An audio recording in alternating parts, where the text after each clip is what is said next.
Maganda rin namang malaman yung mga history ng mga ganito. Para malaman natin kung ready na ba kayo sa next destination natin?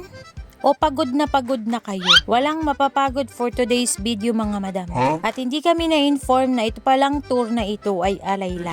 At ihandaan nyo ang tuhod nyo at magdala din kayo ng tubig. Ang pupuntahan pala natin mga madam ngayon ay yung hanging coffins o yung nakabitin na mga kabaong. I'm really wondering kung bakit nakabitin at bakit kasama siya sa mga magandang puntahan. Ito na nga mga madam. Akala ko may mga ritual kaya inihahang nila yung kabaong.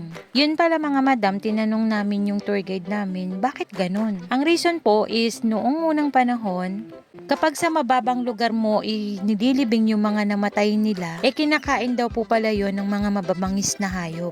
Isa pa, panahon ng mga ninuno natin, ng mga tribo-tribo, kapag daw po madaming napugot na ulo, kikilalanin sila bilang malakas na tao. Kaya yung mga tao na ayaw naman pumatay, yung mga nasa mababang lugar na nakalibing, yun yung kanilang pinupugot na ulo. Kaya para hindi makat off yung head ng mga taong nakalibing sa mababang lugar, ang ginawa nila, inihang na nga naman nila sa mataas na lugar. Kaya yung mga nakikita nyo na yan na nakabitin, nakabaong, yan po yung aktual na ginagawa nila noon. Pero last na naibitin o nailibing dyan na nakahang is 2010 pa.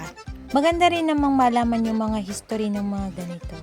Para malaman natin kung ano yung totoong reason bakit nila ginagawa ito. Grabe ang sacrifice ng mga gumagawa ng paghahang ng coffins nila.